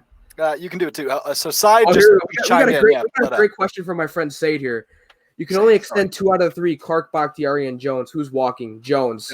Hands down. No brainer. I mean, I love Aaron Jones so much. He's top 3 favorite player on the Packers right now. But with them drafting AJ Dillon, and I think defensive line and offensive tackle being more harder to replace than running back. Left tackle, especially, right? Yeah. I mean, it's so hard to find a good left tackle. Just ask Marshall Newhouse. You remember when he flew through the air like a helicopter once? Oh yeah. That was classic as well. Yeah. All right, cool. Let's move on to the next one. All right, let's see. Sticking with the NFL here, the NFL unveils an Oakley mouth shield to combat the coronavirus, and I have a lot of notes on this, so be warned here. Oh, here we go. So these are expected to. I'm going to pull up the picture as I'm talking. How does that sound? So this is what the face mask is going to look like, as we know. So it looks like I want to point out the first note here that I have is that there's going to be. It's not like just a straight up face shield, not just like a plastic piece. There's actually slotted holes, in there. It's kind of cool how they work. Yeah. So you have the individual lines, and then you have holes. So they offset. So you're not actually breathing droplets. You're breathing air that's quote unquote filtered, even though it's not necessarily truly filtered. But it's actually a really cool concept by Oakley, who obviously Oakley is one of the leading manufacturers in the face shields, at the visor that the players wear. Right. So these are expected to be distributed to all 32 teams over the next week, as of course teams start coming in for training camp. And by the way, a week from today is Packers rookies report to training camp. 2 weeks, everybody reports. Oh man, there you go. That's going to be a fun comeback show, man. It's going to be a fun comeback show that week. That's when things come back. Yeah. I want to jump into something that we have written down here. JJ Watt commenting on this visor, quote, "My second year in the league, I thought it'd be cool to put a visor on my helmet. It looks so cool. I had it on for about 3 periods of practice, and I said, take this sucker off. I'm going to die out here. So now you're going to put something around my mouth? You can keep that. If that comes into play, I don't think you're going to see me on the field," end quote. So harsh criticism from the former player of the year. To be fair, and I love JJ Watt with all my heart, Wisconsin born and raised. We haven't seen him on the field a lot to begin with. I mean, that's true. Not as much as TJ and Derek, given the injury patterns of JJ, but nonetheless, still one of the top defensive guys in the league. So that's a big criticism received by the NFL from the former, as I mentioned.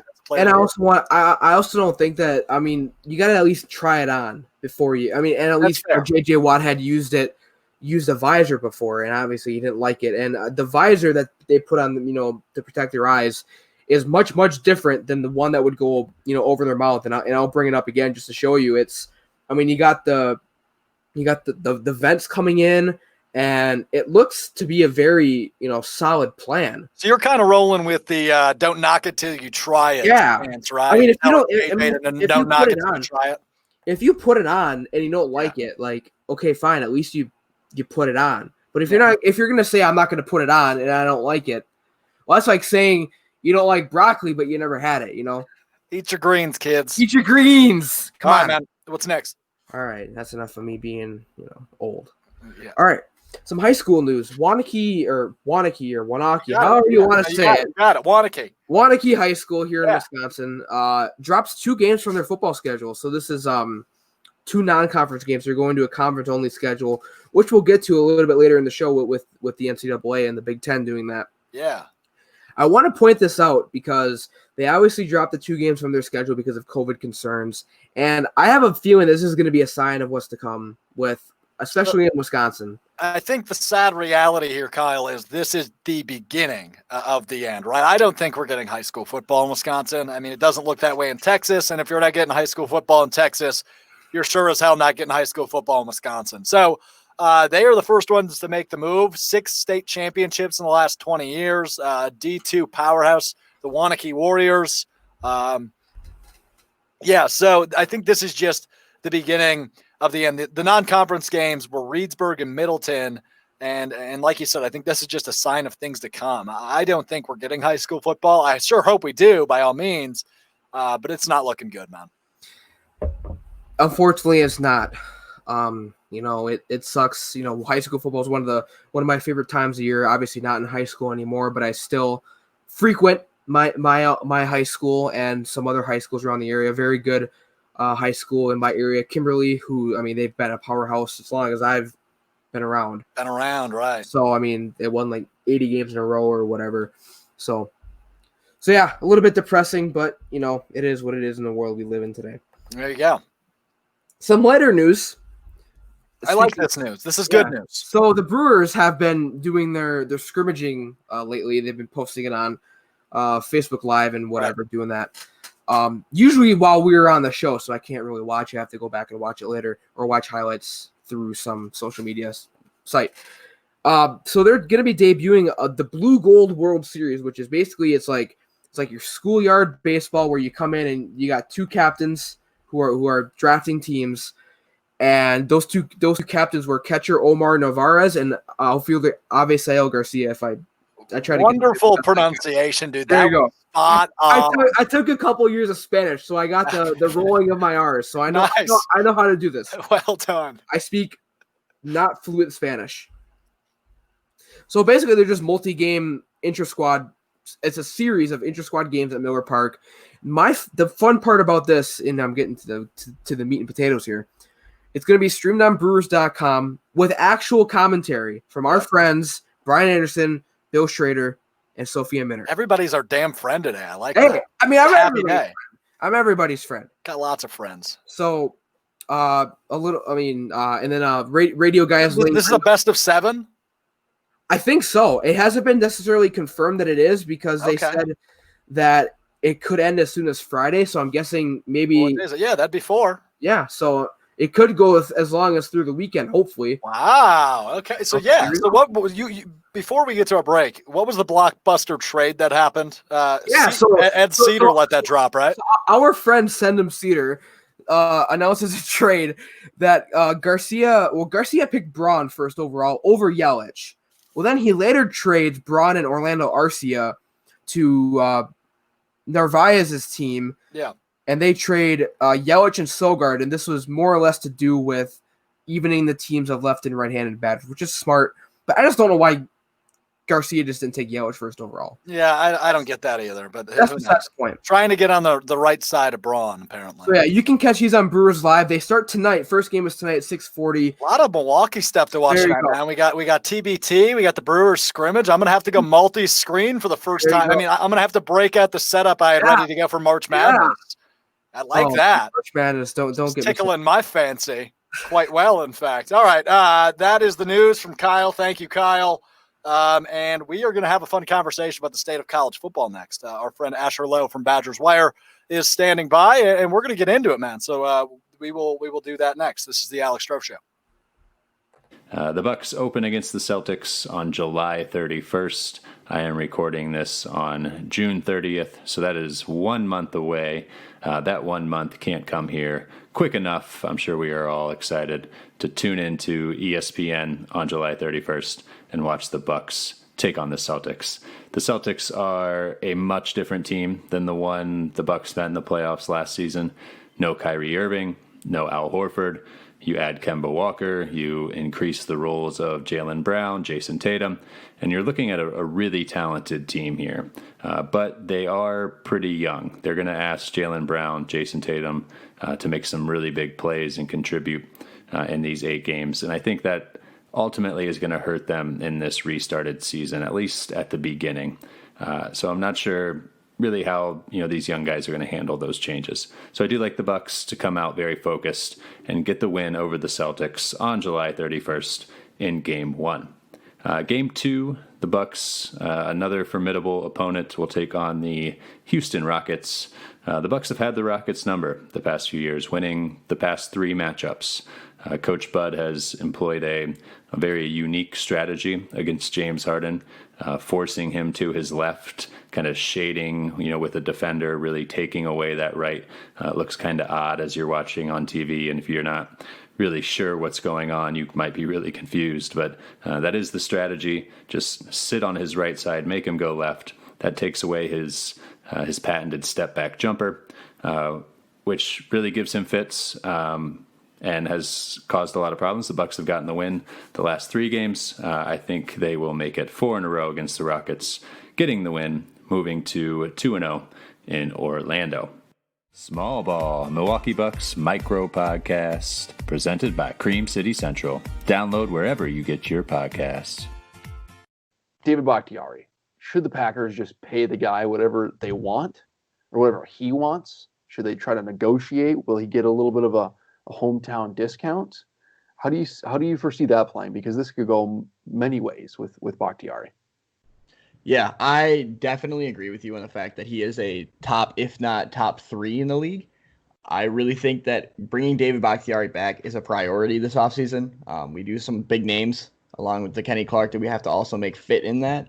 The biggest worry that I have is if we sign him for a big amount of money, we won't be able to bring back people like Aaron Jones or Kevin King, which I don't think either one of them may come back. But I really do feel that bringing David Bakhtiari back should be a priority for any team. If you have a left tackle that good, it's going to be a priority.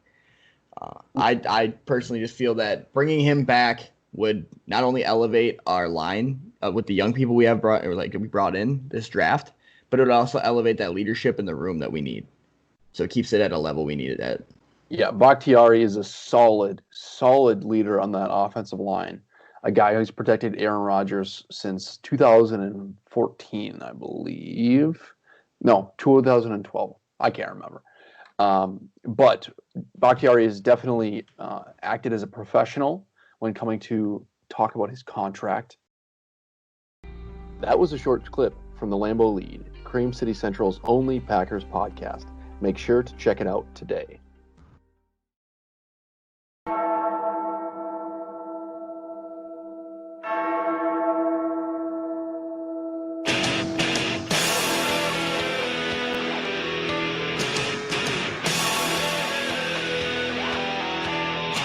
Loud, unfiltered, and live nationwide. It's the Alex Strouf Show, presented by Cream City Central. Right back in here to the Alex Strouf Show, presented by Cream City Central. And the headline from last week came from Nicole Auerbach of The Athletic. And that was the Big Ten really being the first conference to not say, hey, we're not having fall sports, but rather for football, we're going to do conference only. The Big Ten is. So we might as well go to recurring guests now, as we noticed earlier in the show. Our good friend Asher Lowe, Badgers Wire, dropping by with that Big 3 shirt on. ISO Joe, baby. Asher, how is everything, my friend? Oh, we're good. We're good. I wish the Big 3 was happening this summer, but TBT, Alex, has been my thing over the last 10 days. It's been a ton of fun. I can't wait for that championship tonight. It's going to be a heck of a game. I mean, obviously, we've seen what Marcus Keene has done with sideline cancer, and hopefully our boy Travis Diener and the Golden Eagles can pull it out, but we will see. Well, I guess you're a Badgers guy, so are you rooting against the Golden Eagles tonight? I'm a Badgers guy, but I'm also a mid-major guy, which makes me a huge Marcus Keene and sideline cancer guy in this tournament. Marcus Keene is your classic mid-major get buckets guard that's under 6 feet tall. So I'm all in on sideline cancer tonight, plus $100,000 to cancer research. I mean, what's not to love about that team? You're not wrong, man. The 22 seed, not to mention. I brought that up a bunch of times already today, but the 22 seed, crazy stuff. Anyway, so Nicole Auerbach's thing from the Athletic, her release, if you will, last week of the news, the Big Ten going conference only for football. You've had a couple days to digest this news. Break it down for me. Yeah, so my first thought is that obviously you're thinking this is the first step towards more and more cancellations, towards pushing back this season a little bit. And that's obviously the first thing that has to jump into your mind when you hear this. But as we know right now, the Big Ten is going conference only. We don't exactly know what that looks like. We do know that Wisconsin-Notre Dame will not happen at Lambeau. We do know that Wisconsin and Notre Dame are still committed to making that happen next year at Soldier Field, which is already scheduled, and that they'll reschedule. Both parties said they're going to reschedule this game. That's obviously the biggest news from a Wisconsin perspective, is that game is no longer happening. You also have the Wrigley Field game against Northwestern. That's being moved. Right now it says it's being played at Ryan Field. Obviously, still tons of questions about if games will be played at all this fall. But the Big Ten going conference only makes sense to me right now. I know there's a lot of jokes on Twitter about like, well, you can't catch this virus in your conference. The reason that they're doing this, and it makes a lot of sense, is they can control their surroundings, basically. The Big Ten can all have the same rules, and that's kind of the issue. College football is very decentralized compared to a lot of other major sports, especially pro sports. There's not that one overarching – the NCAA can't be the be-all, end-all of rules and decisions. The conferences have say. It's kind of like a federal government, a state government kind of thing here. And so the Big Ten say, I'm only side major, Alex. I got to throw in those analogies once in a while. But the Big Ten here can say, we're going to do it this way, and we can control our surroundings because only our teams are going to be playing each other, and they're all going to be under this set of rules. So that to me makes sense. And what doesn't make sense to me, though, Asher, is what this is going to look like come end of December, early January, when we have bowl games and obviously the college football playoff, when you only have conference games being played. So before we get to that and what that will look like, you mentioned kind of there's not an overarching power, if you will, for the Power 5 conferences. Is that something that's missing here as a whole in college football? Somebody that can really be maybe the commissioner, if you will, of the Power 5 schools, because it seems like this could be avoided and maybe the protocols could be the same across all Power 5. Yeah, I'm not sure that any Power 5 would ever agree to that, Alex, right. So I think it's kind of a moot point.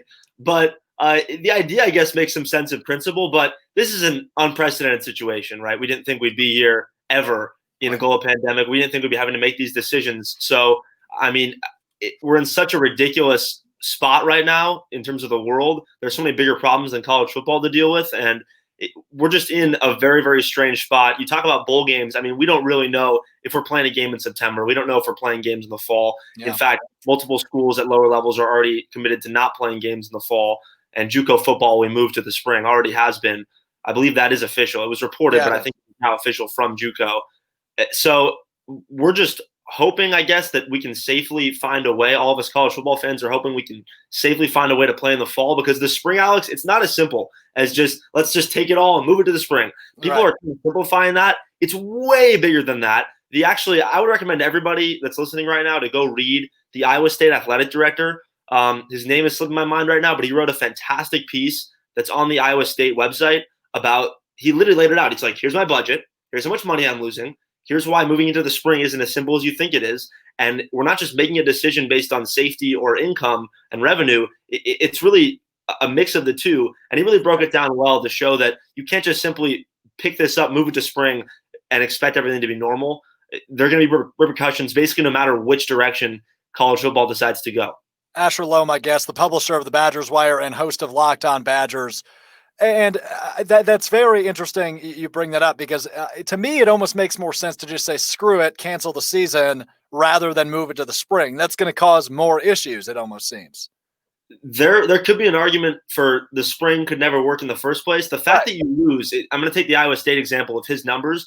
He was talking about losing $40 million of revenue if fall college football is not played and moved to the spring. That's $40 million in the fall, Alex, that goes to medical attention for student athletes, that goes to their food, that goes to their housing. Most of these athletes on scholarship, Alex, rely on university money to live with basic necessities. That's going away. So where's this $40 million going to come from? That's a question that every athletic director would have to answer. And are the players safer if they're not playing when they don't have all these resources that would usually be available to them? That's an interesting debate right there. I mean, we just don't know, Alex. Like, we don't know. You've never been here before. And it's not as simple as saying, shut it all. I mean, you could say it's as simple as saying shut it all down for the whole year. It's definitely not as simple. I personally wouldn't be on that camp at all. But it's definitely not as simple as saying let's just pick it up and move it to the spring. It's just not that simple with the money being lost and the necessity of a lot of these services from that money that athletes need to live and thrive on college campuses. Yeah, and you bring up Iowa State. I'm glad you did, because you've already answered this question, right? The conferences can kind of dictate and figure out what their protocols are. But for a game like Iowa and Iowa State, one that happens every year, it's an in-state rivalry, that game's not going to happen now. And it seems like it could be maybe not easily done, but it could be done, but it won't be. Right. That could be done because obviously the travel there isn't a big concern. But once again, you have the concern of maybe the Big 12 is treating this totally differently with their rules than the Big 10 is. And the Big 10 feels that they have a safer plan than the Big 12. So the Big 10 doesn't want to mix those conferences. I mean, that makes sense to me from a Big 10 perspective if they wouldn't want to mix different rules. And the interesting thing about travel, though, is that Wisconsin actually, if you look at their schedule, is not changing travel at all. I mean, they had home games against Appalachian State and Southern Illinois that are canceled. The Notre Dame game was at Lambeau, which is closer than most Big Ten opponents would be anyway to Wisconsin. The Wrigley Field game gets moved to Evanston. I mean, I guess it's another hour and a half on a bus or a charter plane. But really, the travel isn't really a difference for Wisconsin. Specifically, that's a specifically Wisconsin example. If you cancel non-conference games, it doesn't change anything, actually, in terms of a travel perspective. Who have you talked to around Wisconsin, and what's the reaction about, obviously, this ruling that came out last week? Have you talked to anybody near the program? Not near the program in terms of higher-ups, but players and recruits. I've talked to recruits specifically, and recruits in high school are desperate to have a season. There have been a few Wisconsin recruits that are participating in this I Want a Season campaign. I don't know if you've seen any of this on Twitter, but Daryl Peterson, who's a Wisconsin commit in 2021, he plays in Ohio, and Ohio is running this I Want a Season campaign where basically high school athletes are coming out and saying, please wear a mask, please social distance. We want to play this sport that we love in our senior season in a lot of cases. This is our last chance to do this. And obviously that might not be the biggest issue in the world right now, but to those kids, it means a ton. And it's something that you can't really measure. It's not just about playing football games. It's about being a part of a family one last time, being a part of that locker room one last time. There's a lot of moments that all seniors in schools, just kids going to school. My sister, who graduated from high school this year, online. I mean, there's a lot of things that kids are going to miss out on if we can't play. And the Wisconsin recruits have been helping in this I Want a Season campaign to try and raise awareness about wearing masks, social distancing, and whatnot. So I'm glad you bring up the high school thing because we were just chatting about this, and I'd like your perspective on this as well. Waunakee High School, just outside of Madison, they dropped their 2 non-conference games earlier today. The first team in the state to do it. They've won 6 state titles in the last 2 decades. I mean, this is a powerhouse, and this is a big deal. So high school football, I mean, you probably have some insight there just given your conversations with recruits. You talked about the Ohio thing. Any insight on the Wisconsin side of things? So the thing with high school sports in general compared to college sports, you have way less money to deal with, right, at the top of college sports. A lot of college programs are struggling mightily with money. I'm talking about at the very top, the programs that actually make money, which are the big football programs, the big basketball programs, have money to spend on this stuff, right, in terms of keeping players safe and whatnot. With high school, first of all, kids go home to their houses, right? So that's a whole different thing in general. You can't create any kind of bubble at all in a high school scenario. But also, are kids safer at home or are they safer at going to school? I mean, are kids going to act completely differently if they're just at home, not supposed to go out and supposed to follow all rules? Is that going to happen? I'm not really sure that's going to happen. So it's hard to kind of judge what's actually safer and what's actually more dangerous in these situations. But I can tell you with high school football, from my perspective, I see that as even harder to pull off than college football, mainly because kids live at home. There's not this money to throw around for tons of testing. You can't do the kind of things that big programs are already doing, which is rampant testing, having high quality medical care. That doesn't happen at the high school level. So I see that as even harder to pull off. But at the same time, Alex, we got the AAU tournament going on in Wisconsin right now. There's been like 3 AAU tournaments in the last week. So I've seen that. There's a little bit of hypocrisy here. What do we play? What do we not play? What are we canceling? What are we not canceling? That to me is a bit hypocritical. So it's a whole slippery slope, and nobody actually has the answers. I think the only answer is to wear that thing as much as you can is really all we know at this point. So bring me up to speed on you, man. I mean, we were chatting a little bit in the private chat, but you're in LA still. The last time we chatted, you were there. You were in a car at some point, I know, last week, but now you're coming back to Wisconsin here in August. Yeah, so I'm moving back to Wisconsin in August. I'm excited to be on the ground and cover Wisconsin sports in Madison again. I've been in LA. I'm from LA, so I moved back after everything hit. I was obviously living in Madison. I graduated in the spring in the class of 2020, and I'll be back in Madison covering for Badgers Wire and hopefully some other outlets in the future in Madtown. So I'm excited to be back on the ground, whether football happens or not. I'm just excited to be in Madison so I can really cover these teams at the highest level. And you've been doing a kick-ass job covering the recruiting trail, both in basketball and football the last couple of weeks. Yeah, of course, man. So bring me up to speed. I mean, last time we chatted, obviously, a couple new recruits that day. What's been the last, month been like in the recruiting trail? How are recruits, and obviously you mentioned the few you've talked to about this upcoming season, but bring me up to speed, man, because I'm out of the loop. Yeah, so Wisconsin basketball, we're looking towards a couple different things. You have some 5-stars on the way in 2022 that Wisconsin is going to target. Hunter Salas is one, but the hottest prospect in the country, his name is James Graham, and Wisconsin finally got in on the act and offered him a bit late. He's in 2021, and he is one of, when I mean hottest prospect in the country, Alex, I mean his stock over the last 5 months has just gone crazy. Okay. And Wisconsin is an in-state kid. Wisconsin finally just jumped in, but he has offers from all over the place. The Badgers also did something really rare on the basketball side recently, which is offer a 2023 kid this early, just something you don't really see this program do very often at all. And that guy, his name is Gus Yalden. Yalden is the last name pronunciation on that. And he's a kid that actually is from Wisconsin originally, but moved to North Carolina to play high school ball. But he's a Wisconsin kid and plays for a Wisconsin club team. And he is a 2023 big man that is as skilled as anybody in that class, already receiving tons of high major offers. And like I said, it's rare for Wisconsin to jump in that early. But he told me, I spoke with him a few days ago, and he told me he was even shocked that the Badgers offered him that early because he knows it's something they won't do. And he was super flattered, and they had a great Zoom call. Him and Coach Greg Gard, Wisconsin's head coach, had a great Zoom call. And hopefully he'll be on campus pretty soon when things are safe. So that makes, sorry to interrupt, but that makes him, 15 years old, Asher? You never know with holdbacks in 8th grade. I don't know if he got held back because I had some friends in LA, Alex, that were actually one that's at UCLA right now, David Singleton, who I went to middle school with, played in middle school with. He did 8th grade 3 times. So this stuff happens. Oh, good for him. Sometimes you don't actually know people's ages, but he just finished his freshman year in high school. So he's young. He's young indeed. All right, man. At @alow_33 for Asher. Locked On Badgers podcast, as well as the publisher for the Badgers Wire. Always good to catch up with you, my friend. And like I said in the private chat, once things are at least, we hope, back to normal, we'll set somewhere up on State Street, have a few beers, and do this live next time. Let's do it. All right, man. Appreciate you. That's Asher Lowe I just added, then removed him. But at @alow_33 on Twitter for Asher. Just phenomenal stuff from him. Number one guy in the recruiting trail for the Badgers. I mean, he's on top of it every single day. So if you're into the recruiting stuff and you're into the Badgers, I recommend you go follow along with all of his updates. Again, at @alow_33. All right, we're going to take a timeout. On the other side, we're gonna break it down for you. We're gonna wrap up, get ready for that TBT tournament game, the beginning of the Blue Gold World Series. I mean, we got lots to break down still. So we'll do that next. This is the Alex Strouf Show, presented by Cream City Central. I'm going to read you a quote from one of Giannis's teammates, and then, using your wealth of superstar NBA experience, you are going to read between the lines and tell us if we can actually learn anything from what this teammate has said. So first up, this is from Pat Connaughton. On March 31st, so just a few weeks ago. He says, obviously the city of Milwaukee, the team, everyone wants Giannis to be here forever.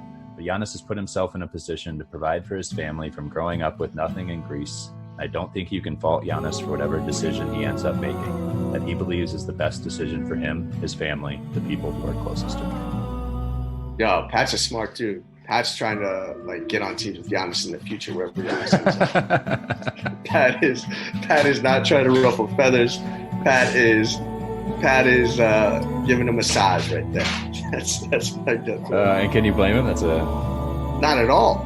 Not at all. Yeah, he's a 6'5" white dude who relies on his athleticism. Yeah, I mean, how much of a career does he have left? There's a ceiling. There's a ceiling. Yeah, man. Of course. All right, Pat's playing the long game. Small Ball, Milwaukee Bucks Micro Podcast, presented by Cream City Central. Download wherever you get your podcasts. Right back at it again like we never left. Here we are. I'm Alex. That's Kyle. This is the Alex Strouf Show, presented by Cream City Central. Big thanks to our friend Asher Lowe for jumping on just a second ago. Breaking down all things Badgers as well as anybody, as well as he always does for us. Always good to catch up with the Cali boy, but he's coming back, baby. I'm excited about that. And I'm not kidding. I'm going to go set up somewhere on State Street, and we're going to do a social distance. We're going to do a social distance show. Hold on. Are you gonna chug a beer just like JJ Redick would? Yeah, I'm gonna pop out my my kiddie pool. Go ahead, let it run. Just like this. I'm gonna pop out a kiddie pool. See, I don't know if I could do it that fast though. Oh, that's the one. Yeah, you definitely could. I know you well enough. You definitely could. I know how to drink, and I talk about it enough, but I don't know if I could do that. I'm not in my prime. I think you could. Neither is JJ Redick. At a ripe 21 years, I'm no longer in my prime. Oh, whatever. Shut up. But JJ, I mean, no, he put that thing down, man. I'm still blown away by that. That's awesome stuff. So a couple takeaways. First off, the state of college football. Early prediction from you. Are we going to have college football? We're not going to have all of it, obviously, with the Patriot League and Ivy League closing or shutting down shop. But out of all the the Power 5 conferences, I think at least one will have college football this season. Okay. Because I think they're going to cancel, just like they cancel their non-conference schedules on a conference-by-conference basis. I think we're going to see conferences cancel. Who do you think the most stubborn conference is? SEC, You think it's the hands SEC? down. Yeah. Oh, yeah. Oh, yeah, hands down. There's no way we're not having an Iron Bowl. I mean, you got to look at it like this. Like, the day sports stopped, March 12th, I believe it was. Yep. There was a Big East tournament game going on up until halftime, and it got stopped at halftime. Yeah, you remember that? The day sports ended, or stopped, or paused, or however you want to put it. Well, and the NBA was playing that night, and they got shut down. Mark Cuban ran out to the referees. No, that was the night before. I'm talking the next day. That was a Wednesday night. I'm talking the next Thursday. I thought the NBA went down on a Thursday as well. Nope. Was it a Wednesday? It was a Wednesday. Yep. Oh, okay. Sorry to be blunt about that, but yeah, it was a Wednesday. You're okay. You're right. Be right, Kyle. Be right. But I remember sports kind of lingered on the next day. We had a Big East conference basketball game. Yeah. I believe there were some women's basketball conference games going on as well. I think we're going to see at least one conference play.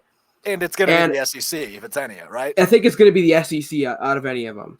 I want to bring up some news. Yeah. Because this is very huge. I said this to you while you were talking to Asher.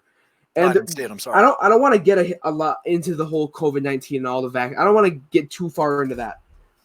But according to the AP News, the very first vaccine the first COVID-19 vaccine tested in U.S. is poised for final testing, which is huge. Yeah. Because I think the sooner we get a vaccine, and I know there's people out there who are against the vaccine, and I'm not here to discuss that. Do politics, I'm here to just talk about the news. Yeah. So that could be important if there is a vaccine available, and I know over in the UK that they've been researching one. I believe Oxford University has been going through a vaccine. If there is a vaccine by the end of the year, there's a very good chance that sports I believe, because I think that these athletes are willing to do whatever they can to play sports. I agree with you. And we'll see what this does for it. Obviously, we need some more developments from the story. Yeah. But so, I mean, long way to go. But there is a long way to go. But it is a small victory. There's a light. There is light at the end of the tunnel, as many would say. Love to see that. All right, let's jump to the Twitter poll. We'll take our last look at that at Cream City Central on Twitter. We talked a lot about the NBA bubble in the 3:00 hour. If you did not see that, but now we've got our about 5 minutes left in this poll, and we've got a runaway winner right now. Today's poll was: how much faith do you have that the NBA bubble is going to work? Your options were 100% faith, no issue, a couple hiccups, lots of issues, or the season stops again. Now, 100% faith, lots of issues, and the season stops again are all tied at 12.5%, while the rest of the people, 62.5% of them, in fact, say a couple hiccups. So we're optimistic, it looks like, for the most part. We are optimistic. I voted a couple hiccups, which is obviously the front runner. It's also the direction I'm still optimistic about it until I have a reason not to. And players asking models to come over, people ordering McDonald's, JJ Redick, chugging beers, that doesn't stop me from thinking that this can still work. Yeah. you have a couple hiccups.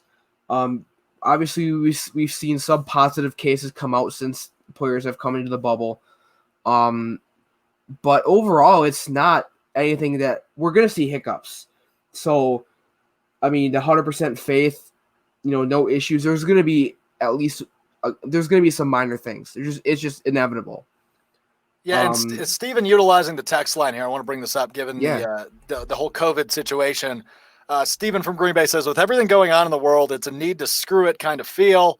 Better safe than sorry. It sucks. Totally does. But is it worth it? What could potentially happen? Could greenlighting a season drag things out longer in the big picture? Sit a season out, heal, then kick ass next year. Spend a year to train even harder. So he's from an economic standpoint. That's the college football note. But it's college football. College football note. Yeah, that was from when we were on with Asher. If the NCAA is willing to grant another year of eligibility to these players, then I'm for it. I'm for stopping the season. But if the NCAA is not going to grant the year of eligibility, then I feel for those seniors who have played their last games. Yeah, I believe that the NCAA did do this a little bit with summer sports like baseball and track and field. I believe they did grant another year of eligibility. But if the NCAA doesn't grant another year of eligibility for football, for baseball, for basketball, there's no point. It's hard to just do that, right? You can't just you got to give a little bit. Look, and we're talking about the NCAA. None of us have doctorates. I know Steven doesn't because I know him personally. I know you don't, and I know I don't. I'm going to leave it up to people that do because I don't have the answers. I never will. We could sit here for 3 hours pretending we have the answers. We sat here for an hour and 47 minutes. Pretending like we have the answers, right? Yeah. Which we don't. All right, let's jump into our Tuesday thoughts ahead of. We'll start with yours first because I want to get to mine at the end. So there's been this stupid social trend going on that I noticed right before we went live today. The Boston Red Sox tweeted this video.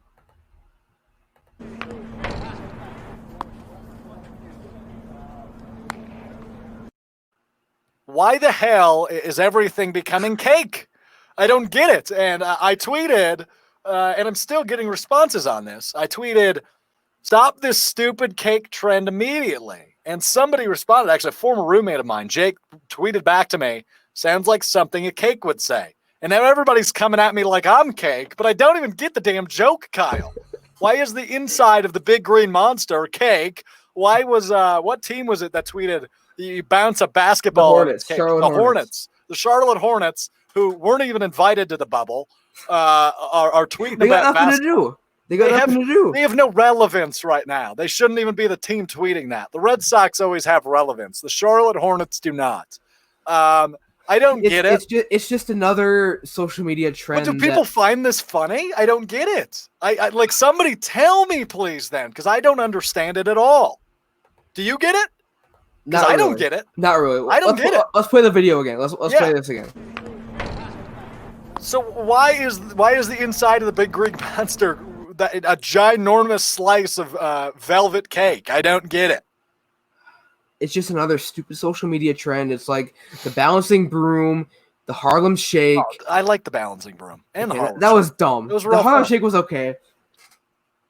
It's just another stupid social media trend you're going to see for the next 2 weeks. I can't. Oh, if it's that long, man, I might delete it. I mean, it better last another 24 hours, and then we call it quits on that because it is. Unfortunately, I just don't think that's the way it's going to be. Oh man. I'm going to get to my Tuesday thought, going in a completely different direction, more towards sports, since we are a sports talk show. I kept mine sports related. I saw this tweet 2 days ago. Yeah. And for those of you who follow me on Twitter, at K Hoffenbecker, if you don't, you should, because I need everybody can use more followers. And maybe if you're good enough, maybe if you're good enough, I'll follow you back too. There you go. I saw this tweet. I'm gonna let me bring it up here. I gotta scroll up. Sorry. This is from a Vikings fan account. A healthy Adam Thielen is better than Devante Adams. Devante. Spitting facts. Okay. Who's Devante Adams? Who in the HE double hockey sticks is Devante Adams? It is Devante Adams. The name isn't that hard to spell. No, there's only one E. not 3 of them. And I get that there's Devontae Parker, there's Devontae Freeman, there's Donta Foreman. There's different ways you get the gist. This guy has been disrespected on numerous platforms. We had it a couple weeks ago on PFF. The guys were talking about Marvin frickin' Jones over Devontae Adams being the top receiver in the NFC North, which is just blasphemous. If I can channel my inner Stephen A. Smith, that's just blasphemous. I mean, I'm hoodwinked. I'm bamboozled. I mean, come on. This is insane. How do you continuously get this guy's name wrong? I don't get it, man. The disrespect towards the top receiver in the NFC North continues. The top receiver in the NFL. Well, no, I'm not going to go that far. Never mind. I won't go that far. He's not Michael Thomas or Julio Jones, but he's the top receiver in the North. Please spell. I'll show it one more time. That's how you spell Devontae Adams. There's no extra A or extra E. It's not Devontae Adams. It's Devontae. There's no apostrophe anywhere. And if you need to screenshot this, please be my guest. Use it for reference in the future. What was the name of the account? Some stupid Vikings fan account. At MN Vikes Central. If you see him on Twitter, tell him that Kyle sent you. And tell him how to spell Devontae. Not Devontae Adams. Devontae. And also, let me point out the guy in the bottom left-hand corner just freaking out. Good look. It's a good look. He looks thrilled. Adam Thielen is not better than Devontae Adams either. Adam Thielen's good. It's good. But he's not Devontae Adams. I bet he has a down year without Stephon Diggs on the other side. But we'll see. That's all I got. That's all I got, man. That's all I got. All right, big show again Thursday before we have our off week. It's been fun, man. Big thanks to Asher Lowe. Big thanks to Joey Lane. Great interview. Yeah, Joey was a great conversation awesome. Indeed. Yes, as always good catching up with my friend Asher as well. So we'll do it again Thursday. We've got big stuff ahead. Stay tuned on the socials at Cream City Central, at Alex_Strouf, at K Huffenbecker, and use #Strouf Show. We will see you all on Thursday. And I'm gonna let Flo Rida play you out with the dumbest social trend ever. Kick a cake, cake, cake, cake. Kick a cake, cake, cake, cake. Kick a cake, cake, cake, cake.